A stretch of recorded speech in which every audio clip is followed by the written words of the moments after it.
What is going on, football fans? Back at it with another New York Giants video. We're going to try something a little bit different today. We're going to do a longer video where I talk about a variety of topics, and I may do this more in the future. In the comments below, let me know if you guys enjoy this format better, where it's kind of more of a podcast, and in the future, I'm going to try to break these down into individual videos, along with having a longer podcast that you guys, if you want to, could certainly listen to. But there's a lot of topics with the New York Giants that I really want to talk about now that I have some time to really digest things and think things over with this team going forward. We're going to talk about Daniel Jones. We're going to talk about Joe Judge. We're going to talk about this week's matchup between the New York Giants and the Tampa Bay Buccaneers, and just the general outlook on the future of this football team. So I really wanted to get my voice out there and state my opinion and let you guys know that I still intend to make a ton of Giants videos. I just need a little bit of a break. Just like you guys, I'm an emotional fan, and there are times where I need to take a step away. I've been talking about this team pretty much on a consistent daily basis for 3 straight years. That's not going to change, and I'm going to get back on the grind. I'm going to be giving you guys as much daily content as I feel is appropriate. I never want to try to force content, because I feel when you do that, you're not going to... I want to make quality content. I think that's what I've learned since I've been on YouTube, and I don't want to just talk Giants just to talk Giants. I want to talk Giants when I feel like there's relevant topics to talk about. So that's what I'm going to do in this video, and we're going to talk about a plethora of things, and in the future, I'm going to try to break it down into individual videos. But I want to talk about Daniel Jones, I want to talk about Joe Judge, and I want to talk about the matchup this week against the Tampa Bay Buccaneers. The Giants this year, yes, they've been incredibly underwhelming. Of course, they were very active in the offseason, and I myself had a win total prediction of 9 wins, and I thought that was reasonable. Maybe it wasn't fair based on some people's standards when they looked at the team and they thought that that was overstating it, but regardless, when the New York Giants went out there and spent as much as they did, I thought that it was appropriate to increase the expectation level of this New York Giants team, being that they won 6 years the year before, were among one of the most active teams in free agency, had more experience in terms of playing for Joe Judge and playing under Patrick Graham on both sides of the football, having Jason Garrett back, having the same scheme. I thought that the team would grow and build off of that. And I think in some aspects you could argue, I suppose they have, but overall, of course, this team has been incredibly underwhelming, and some of that falls on the players, some of that falls on the coaches, some of it definitely falls on injuries. The New York Giants have been the most injured team probably in all of football. I think somebody told me that stat during my live stream. When you think about it, 3 of our starting offensive linemen on the opening day roster have been hurt. 2 of them out for the year, of course, being with Nick Gates and Shane Lemieux. Every wide receiver has missed time with this team. Saquon Barkley's missed time. Even Daniel Jones missed a little bit of time with his concussion. So we have been hammered with the injury bug. And I know we usually get a lot of injuries, but this year in particular, we've had a ton. Along with that, Blake Martinez on the defensive side, and the New York Giants have been very underwhelming. There's no excuses there. We were healthy the first 3 weeks, and we started 0-3, and we put ourselves in another rut. And it's something that the New York Giants have done all too consistently since I've been on YouTube. May they turn this around? Absolutely. It's possible. I think the defense is certainly showing signs of turning the corner, and we may see a much better product over the final 8 games of this season, and maybe if things work out, maybe the New York Giants will at least play some meaningful football down the stretch. Before the year started, I thought the Giants would win, like I said, 9 games. I kind of had it between 8 and 10 when people asked me. I said 10 being the most optimistic, 8 if things kind of went the wrong way, and I still think 8 wins is reasonable if this team could remain healthy when you look at the remainder of the schedule. After all, after 10 games, I had the Giants at 4-6. If they get the 4-6 by beating the Bucs, I would hit that on the head. Then they would need to win 5 out of their last 7. Of course, they didn't get the 4-6 the way that I thought they would. If they do that, and it's going to be a very tough game against the Tampa Bay Bucs, beating the Bucs and Saints, I did not see. I thought that they could beat the Broncos, and I thought that they would beat the Atlanta Falcons. That, of course, did not come to fruition, but I wouldn't care as a fan. If you got the 4-6, you got the 4-6, and I could definitely still see a path to winning 8 or 9 games if the team could remain healthy, being due to the fact that you play Washington, you play Miami, you play Chicago. You, of course, play the Eagles twice. You hope that you could at least get a split there, and maybe you could pull an upset against the Chargers, who don't look as hot as they once did, or the Dallas Cowboys. And we'll have to wait and see how the second half of the season plays out, but we're going to start with the Tampa Bay Bucs, which is our most challenging game so far this year. And do I think we're going to win? No. I'd be lying to you if I told you that. Do I think we have a chance? Sure. It's why they play the games, and we'll see how the New York Giants play this week. I'm going to talk about some of the things where I think the New York Giants may have an advantage over the Tampa Bay Buccaneers, and why I think if things go their way, it could at least be a competitive football game in which the New York Giants give themselves an opportunity to win, but it's one game at a time. But the first thing I wanted to talk about is the most popular player on this team to talk about. The reason being, well, obviously, he plays the most important position on a football team, and that, of course, being number 8. Daniel Jones, called Danny Dimes by some, called Danny Pennies by others, or Danny Fumbles. To me, I have never seen a player outside of probably Eli Manning, probably because it's the quarterback position, where the fans are so divided in terms of the way that they feel about him as a quarterback. I think there were some fans that were completely off the wagon when we drafted him, kind of like how I reacted, but they never changed that reaction before he even started a game for this football team. I think there are other fans that have seen him play for a year or two and know he's not going to be the answer, or at least be the long-term answer. And I think there are some fans that are completely convinced. And then I think there are some fans like me that are kind of in the middle and they don't know exactly what he is yet, even though I'm at least growing closer to the fact that he may be a franchise quarterback somewhere, but it may not be with the New York Giants unless they could build this team properly to be able to give him an opportunity to compete on a weekly basis to win football games, which is something, regardless of how you feel about Jones, that the Giants just have not done. And I want to pull up this tweet that I sent out today about the New York Giants offensive line. And when you really look at this, what quarterback, sure, you could probably point to one or two, but most quarterbacks are not going to succeed in a situation like this. These are the PFF grades for the offensive linemen on the New York Giants, and it's why I always harp offensive line for this football team. It's why I think it is by far needs to be the primary focus going forward, and it's why I think Dave Gettleman has failed, because he's failed to address this since he's been here, outside of Andrew Thomas, who's been banged up this year, who definitely showed some progression in his second year with the New York Giants and the second half of last season. And I am confident that if he could stay healthy, will be a very good offensive lineman for the New York Giants going forward. But these are the grades: 55.9, 47.6, 54.9, 55.1, and 65.5 for the five starters currently for the New York Giants. That, of course, being Matt Parrott, that being Matt Skura, that being Billy Price, Nate Solder, so on and so forth. And it's abysmal. And the team can't consistently block for their quarterback. And I think it's why it's so hard for me to come to an evaluation of who Daniel Jones is as a quarterback. Going into the year, I asked Daniel Jones to be more consistent. And I think if you're being fair as a New York Giants fan, you could certainly say that he's been consistent. Has he had some games where he's been immaculate? One or two. Has he had a game where he was atrocious? One. And probably for the first quarter of the Cowboys game, even though he was definitely looking like he was going to start to play much better, as he drove them down the field there before he got the concussion, in which I think the New York Giants ultimately scored a touchdown on the ground.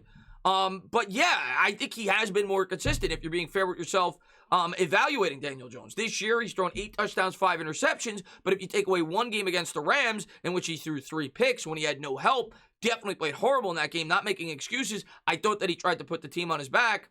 He's thrown 8 touchdowns and 2 interceptions in games in which he started this year and which he's finished. 7 games. He's had a 90 quarterback rating in all 7 of them, and he's had 8 touchdowns and 2 interceptions. So has he been incredible? No. Has he shown growth, in my opinion? Yes. Are we still struggling in the red zone and putting points on the board? Absolutely. And then I think you have to ask yourself as a fan, how much of that is because of Jones and how much of that is because of the surrounding cast, whether it be Jason Garrett or whether it be the offensive line. Jason Garrett has done Daniel Jones no favors. Let's be fair as a fan base. Pat Shurmur, when Daniel Jones was a less proven quarterback in his rookie year, had Daniel Jones playing much better. Daniel Jones, no matter how you want to say he compiled the stats, had 4 touchdown games in his rookie season. He's got 8 this entire year. I think he had 11 his entire year last year. In the red zone, under Pat Shurmur, the New York Giants in 2019 had more red zone touchdowns with arguably a less talented roster than they've had since Jason Garrett has been here. Over the whole season last year and the first 9 games this year combined, they have 30 red zone touchdowns. They had 31 under Pat Shurmur in 2019, which is why I was actually pretty outspoken with 4 or 5 games to go in the 2019 season as to why I thought it may not be the best of ideas to move on from Pat, even though I didn't think he was a great head coach. So they've done Daniel Jones no favors whatsoever, and I think it's really hard to evaluate him as a quarterback long-term for this football team. But what I will say right now, when I look at this Giants roster, and I look at how piss poor that offensive line is how many quarterbacks could come into this situation and be successful. So for the fans out there that want to draft a quarterback, and honestly, I don't know how many there are in this year's upcoming draft, ask yourself that. How many quarterbacks could come in here and be successful? And then look at Eli Manning. Eli Manning was very successful over the first half of his career, and in terms of the wins-loss department, not very successful his second half here with the New York Giants. So how many quarterbacks could step into a situation like this and be successful? And when you draft a quarterback in the top 10, which is where the New York Giants will be picking, you're giving a 3-year commitment at least, like we did with Daniel Jones. I personally am sticking with Jones, and I'm trying to improve this roster around him. When you look at the quarterbacks drafted between 2013 and 2020, 2021 rather, you're talking about an 8 or 9 year sample size. I looked at all the quarterbacks drafted inside the top 10.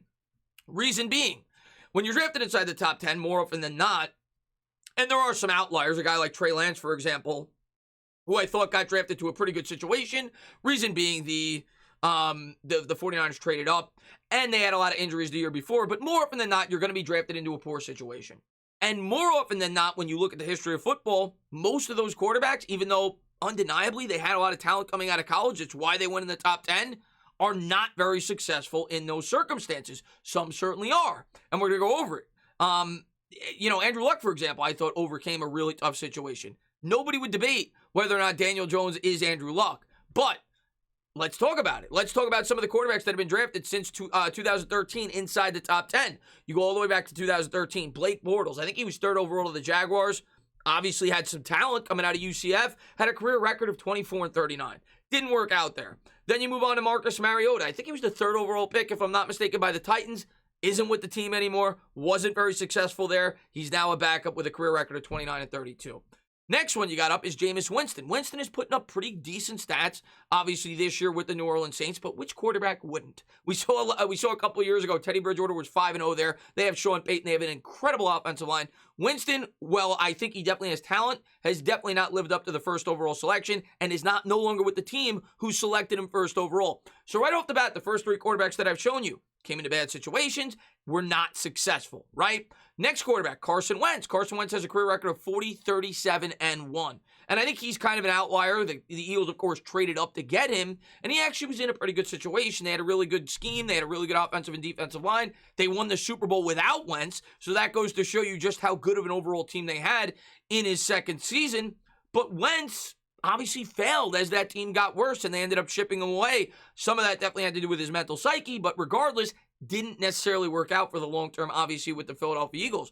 Jared Goff, 1st overall, career record of 42-35, made a Super Bowl, but most would argue, and the Rams would certainly argue, it had a lot more to do with Sean McVay than Goff himself. That's why they traded Jared Goff, and Goff got put in a very good situation a year or two into his career as the Rams really ramped up the team around him. Pat Mahomes, of course, is incredible, and Pat Mahomes, if he was with the Giants, would certainly probably not do Pat Mahomes-like things like you see with the Chiefs, but he would certainly help us win football games, and he is a guy that could probably overcome a poor roster. But if you look at it, he's not really doing great this year with the Chiefs as that team has gotten worse. And if you're being as fair as you possibly can, Pat Mahomes inherited a team that I think won 11 or 12 games with Alex Smith the year before. He got to sit and learn under Alex Smith for a year and got put into a perfect situation under Andy Reid. Not comparing Jones to Mahomes. Mahomes has a career record of 44-12. Next up is Mitch Trubisky, who ironically enough actually has one of the best records on this list, which goes to show you can't judge quarterbacks based off their wins and losses. He's got a career record of 29-21 because he was put on a roster with a very strong defense that kind of overcame his deficiencies. But again, for a 3rd or 2nd overall pick or whatever he was, complete bust, is no longer with the team. So far I've gone over Trubisky, Goff, Wentz, Winston, Mariota, and Bortles. That is, 6 quarterbacks? 1, 2, 3, 4, 5, 6 out of 7 quarterbacks that were drafted inside the top 10 during these drafts are no longer with their football team. Okay? Then you keep going. Josh Rosen. He's got a career record of 3-13. He's not like a 3rd-string quarterback.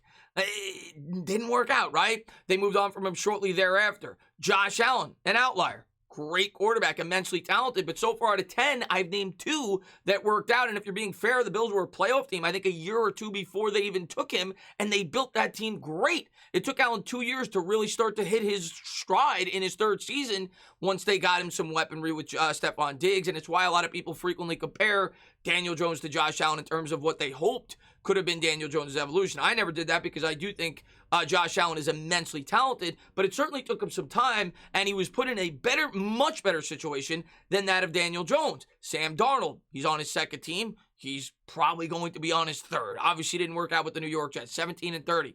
Baker Mayfield, 1st overall, still with his team, which is only the 3rd out of the first 11 quarterbacks I've mentioned, has a career record of 27-27. with the Cleveland Browns, and most fans around the NFL probably think that he's not going to be the long-term answer there. Then you get to Daniel Jones, who, of course, we're talking about right now. Kyler Murray, who's been great with the Arizona Cardinals, and they've done a great job. That's the third quarterback we've mentioned that is a long-term answer. But like I said, Mahomes was set up very well. Josh Allen was set up very well. Justin Herbert, who is a great talent, still only 11-13 though with the Chargers, but obviously I think is an immensely talented quarterback. Tua Tagovailoa, don't need to talk much about him. Joe Burrow, who's doing pretty good with the Bengals, even though he still has a losing record and they're about around 500 this year, but he's definitely a very good quarterback. Trey Lance, Zach Wilson, and Trevor Lawrence, who have all struggled mightily this year. I mean, Trevor Lawrence is 2-7. He's got 8 touchdowns, 9 interceptions, and most people would argue is one of the most talented quarterbacks to come out of college over the last decade, which goes to show you if you're put in the wrong spot, you're not going to be successful, especially right away. And I think the upbringing of a quarterback has as much to do with a quarterback's success as his talent does. All you got to do is look at Mac Jones with the New England Patriots. Anybody with eyes would tell you that Trevor Lawrence is 5 times as talented as Mac Jones is. Mac Jones is winning football games. He's 7-4. It's because Bill Belichick and the New England Patriots brought him into a much better situation than that of Trevor Lawrence or Zach Wilson. And in the NFL, when you have a 4 or 5 year window to maximize your quarterback's potential on his rookie salary before you have to pay him a ridiculous amount of money, in my opinion, it's in the Giants' best interest to continue to build this roster around Daniel Jones and see if he could potentially be the long-term answer. And if he's not, then you bring in your quarterback. But I just think that's the proper approach, especially in a draft like this, when there are no Trevor Lawrences, there are no Zach Wilsons, and I think that should and will be the approach for the New York Giants going into 2022. I expect to see Daniel Jones back during his 4th year with the New York Giants, and that's just my take on Jones. I'm not saying he's blown me away this year, but I definitely think he's shown enough this year to prove to me at least that if you put him on the right team, he could win football games. And I think the Giants need to fix this team before we start thinking about the quick fix. How many of those guys would be a quick fix in this situation? Maybe. You could argue 5. Maybe. And that would be obviously Pat Mahomes. That would be Josh Allen, which I could certainly argue may not have been near as much of a success here with the New York Giants as he was with Buffalo because he was set up very well. But obviously it's fair to argue him. Kyler Murray and Justin Herbert. I would say that's it. Maybe Joe Burrow. And that's about it, at least as of now. That's what's been proven. And that's out of 19 quarterbacks. And out of quarterbacks that were drafted from 2013 to 2018 that, have more than 3 years with their football team, only 3 still remain with the team that drafted him. And one of them is probably on his way out with Baker Mayfield. We'll have to wait and see going forward. So the hit rate on drafting a quarterback in the top 10 and him being a long-term answer for your football team is not very high. And the reason being is more often than not, those teams are not well equipped. And out of those 3 that were kept, the other 2 were set up very well. Pat Mahomes got drafted to a very good team. They traded up to get him. Josh Allen got drafted to a pretty good team that built the team very well the first 2 years he was there with the football team. So I think that has so much to do with it. And then you ask yourself as a Giants fan, is it worth spending one of our first-round picks to put the next quarterback essentially in the same situation that Daniel Jones was in? And my answer to you is no. I think it would be an epic disaster if the New York Giants did that. So I think Jones will be the quarterback going in to his next year for the New York Giants. So I kind of want to just talk about Jones, being that he's the quarterback, and just give my overall opinion as to why I think it would be a massive mistake for the New York Giants to go that route. Next thing we're going to talk about is the Tampa Bay Bucs and Tom Brady and some of the things that Louis Riddick had to say about the football team, being that I think he's trying to set himself up for an interview to potentially take Dave Gettleman's job. Of course, this week, the New York Giants take on Tom Brady and the Tampa Bay Buccaneers. The last time Tom Brady has lost 3 games in a row, you got to go all the way back to his rookie season in 2002. That is insane. Okay, he has not had 3 straight losing games since his rookie year nearly 20 years ago. And if the Giants win on Monday night, that is exactly what will happen. He's coming off of 2 straight losses to 2 backup quarterbacks. Can the New York Giants pull up a monumental upset? And if they do, will that change the outlook of this football team for the rest of the year? Of course, the New York Giants defense has started to look much better in recent weeks, and I thought that would be the calling card of this football team. I made a bold prediction at the start of the year that I thought the New York Giants could either lead the league in turnovers or at least be top 5. They've suddenly crept up into the top 8 and have forced 10 turnovers over their last 5 games and at least 2 in 4 of them. And I think if they're going to win this game, that's exactly what needs to happen. And the good news is on the Bucs end, Tom Brady has not been so safe with the football in recent weeks. Tom Brady, and we're going to go over the exact stats, I think the Bucs have turned the ball over 7 times in their last 4 games. They only turned it over 5 times in their first 5, and 4 came in week 1. So they only turned it over 1 time between games 2 and 5, and they've since turned it over 7 times in their last 4 contests. If the Giants are going to win this game, that is where they're going to have an opportunity. Their defense is going to need to continue to force turnovers, and the Bucs are going to need to continue to be sloppy with the football. If that happens, the New York Giants at least have a chance to pull off a monumental upset. I'm not picking it. There's a reason that the Bucs are coming in as an 11-point favorite, and I'm never going to pick against Tom Brady when he's coming off of 2 straight losses and desperately need to win on primetime against the Giants. But do I think the Giants have a puncher's chance? Absolutely. We'll see how good the defense performs. Andrew Thomas coming back also could be a major catalyst as to whether or not the New York Giants are ultimately going to win this football game and whether or not they could have a pretty strong second half. Andrew Thomas, we saw what this offense could potentially be against a very good defense in the New Orleans Saints when he was playing at a very high level, in which Daniel Jones and the offense actually looked very good there for about the final quarter and a half of that game when they made a monumental comeback, and the offensive line throughout the entirety of that game was very strong. The main reason being, having Andrew Thomas in the lineup completely changes everything. When you put Andrew Thomas in the lineup, it allows you to put him on an island, and you kind of get to double up with the other offensive linemen. When you have Matt Parrott or Nate Solder playing on the left side, that changes the complete dynamic of this offense. So if we get Thomas back and we're able to give Jones time to throw the football against his very questionable secondary, I do think the New York Giants could put some points on the board against the Tampa Bay Buccaneers. Now we're going to jump into some of the things that Louis Riddick had to say about this upcoming week and how he feels about this New York Giants football team and why he thinks there needs to be urgency if things don't turn around against the Tampa Bay Buccaneers. You can sell hope until the cows come home in this league if you want, Riddick said, but considering what this organization history has been and what the standard needs to be there, I get the feeling that it's enough of that selling hope bleep. Enough. Either we're getting it done or we're not. Riddick also believes that if the Giants cannot get their offense on track against the Buccaneers, it's time for some wholesale changes. I'm telling you, this secondary is a problem for Tampa Bay, Riddick said. If they cannot move the ball, then it isn't a talent issue. It's a utilization and production performance issue. Then you start looking at other areas as to why the hell is this happening. And there, I think he's kind of hinting towards Jason Garrett, towards Joe Judge, potentially towards the quarterback, I suppose, if he's talking about the talent. And then he goes on to say this. And then it's up to John Mara to figure out, what do I need to do next? Because if these guys are all healthy, then yeah, there's no excuses. There's just no excuse. After flashing at times earlier this season, the Giants' offense has completely fallen apart in recent weeks. They've endured injuries, offensive line issues, and inconsistency across the board. The good news, they should be near full health week 11, and for that reason, they need to produce. If not, well, I'm telling you, if this wide receiver core isn't just absolutely going, please put me in and let me run a couple of routes, then I don't know what to tell you, Riddick said.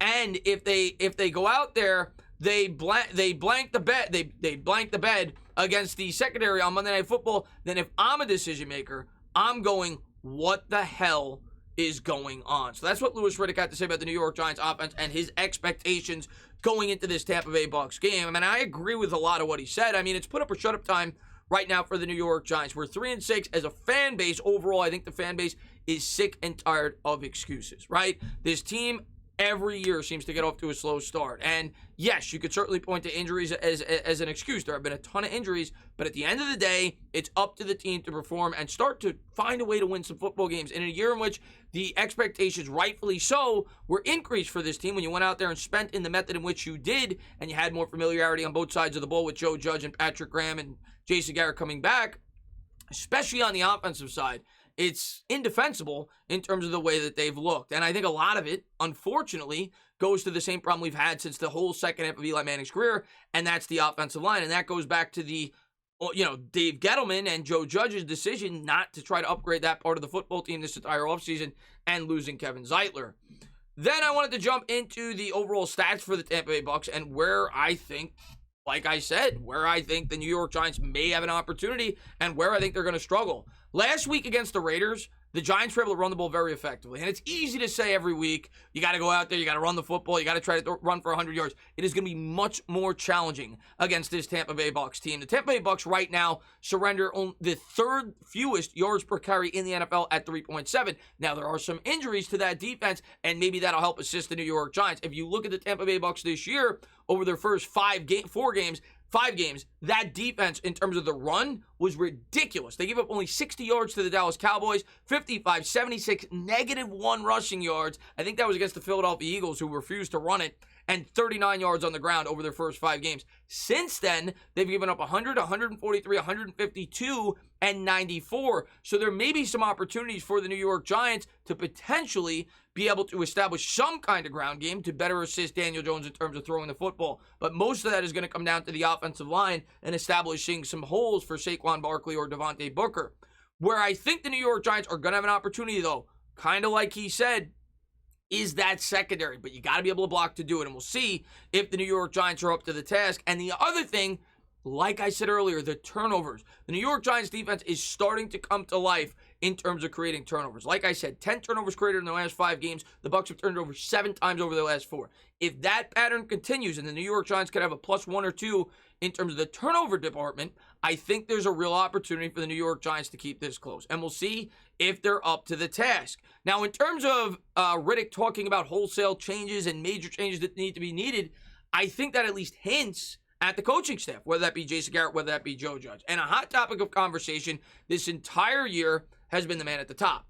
That, of course, being Joe Judge. The New York Giants brought in Joe Judge last year after they fired Brad Shermer after 2 years and after they fired Ben McAdoo after 2 years. So it's been a constant cycle of changing coaches after 2 years, which at the end of the day is horrible. It's what the worst organizations in the NFL do, constantly flipping over head coaches. You get no stability that way, and you don't build a proper roster. I mean, if you think about it, if the New York Giants were to move on from Joe Judge, I think we all agree, had a lot to do with the building of this New York Giants football team. You're completely knocking it all down all over again, and you're setting up a situation for a new head coach in which he's either going to be forced Daniel Jones, or you're going to have him, in my opinion, force feed a quarterback pick in a draft class where your team is not situated to be able to set that quarterback up, to best succeed. And I just don't think it's an ideal scenario to make a coaching change this year, which is why when I really get an opportunity to think about it, I would stick with Joe Judge. And I'm not defending Joe Judge. I don't think Joe Judge has had a great year for the New York Giants. I think he's had a mediocre year at best. His decision-making has been very disappointing at times. His fourth down decision-making at times, I personally think, and I say it a lot, he needs to be a lot more aggressive. Hasn't been so for the most part this year in terms of his timeout usage, in terms of his excuse with the headset, in terms of his throwing the red flag when he knew that he couldn't and he wasted a timeout. Joe Judge has done a lot of questionable things this year, and I think it's fair to question him as a head coach. But what I will say, when we brought in Joe Judge, who right now has a career record of 9-16 with the New York Giants, we did so, and John Mara did so, and I said so when we brought him in. We cannot fire this guy after 2 years. You can't keep flipping head coaches, and when you took a shot at Judge, you're swinging for the fences. You're bringing in a young, inexperienced head coach who you have to figure, especially with a team that is not super talented, that had a shortened offseason the year before, it's going to take him a little bit of time to get his bearings and get this team where it needs to be. And I think it would be inappropriate, at least in my opinion, to move on from Joe Judge after just 2 years. At least that's the way that I feel right now. My opinion may change at the end of the year. We still have another 8 games to go. If this team lays an egg and doesn't win another game for the rest of the year, of course my opinion may change. But my opinion right now on this team is I don't see that happening. This team continues to fight for Joe Judge. And like I said, we're 2 offsides penalties away from this entire season feeling completely different. The stigma about Daniel Jones being completely different. The stigma about Joe Judge being completely different. The outlook of this team being completely different, which goes to show you football is a game of inches. If O'Shane Ximines doesn't jump off sides, if Dexter Lawrence doesn't jump off sides, the New York Giants are 5-4. Suddenly Daniel Jones has a win against Pat Mahomes, and they're well within playoff contention going up against the Tampa Bay Bucs. Unfortunately, things didn't play out that way. Now, in terms of discipline, you could certainly look at Joe Judge and say to yourself, well, they're committing bad penalties. But what I will say is I did look at the stats. The New York Giants have committed 58 penalties, and they've actually gotten much better, which surprised me in that category. Only 10 teams have committed less penalties than the New York Giants this year, and in the second half of last week's game, they didn't commit any. I am on board with giving Joe Judge another year. That's my opinion, at least as of now. I don't want constant turnover. I think when you brought him in, you knew it was going to take some time for him to learn and grow as a head coach. Does he have a lot of growing to do? Absolutely. Has he been perfect? Absolutely not. And do I need to see improvement from him over these last 8 games as a head coach? Yes. But I'm not quitting on Joe Judge. I still think I want to see this through as a fan, and I want to give him at least another year before I come to the conclusion of whether or not they should bring him back. And it's kind of what I said about Shermer, even though I actually like Judge more than Shermer as a head coach. I thought it was premature to fire Shermer, being due to the fact that you drafted Daniel Jones and you fired him. And I think some fans at least look back at that and they say, you know what?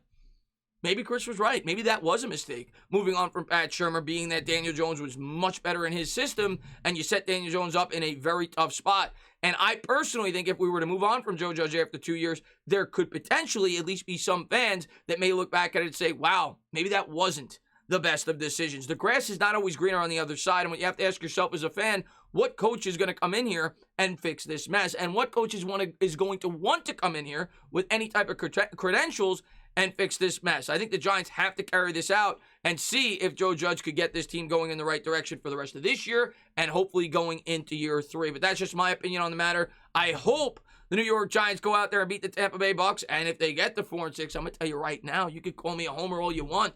I'm going to stick with my preseason prediction of 9-8 if they were to beat the Bucs, because I had them at 4-6 after 10 games, and I think it's fully possible that the New York Giants could win at least 4, if not 5, of the remaining 7 games. I'm excited for the game, and even though I'm going to be picking the Bucs, I think it'll be a little bit closer than some people may think. I got it about 24-20 Bucs. I think the Giants' defense comes to play. I think they force a couple of turnovers, and I think they keep Daniel Jones in that offense at least in the game and give Jones an opportunity, if he plays his ass off, to go out there and win it. But I'm really looking forward to it. I'm going to try to, like I said, break these up into individual videos in the future. If you guys hung around for the full half hour, thank you guys for all the support. I'm going to get on the Giants grind. I'm going to be doing a lot more Giants videos. I know a lot of you guys on Twitter have been asking me. I just need a little bit of a break. You know, as a fan, I just need a little bit of a break, and I'm glad to be back talking New York Giants. I'll be live tomorrow, like I said, on Patricia Traina's channel. I'll be live tomorrow night, taking some of your guys' phone calls, and then live on Monday before the game. So thank you guys for all the support.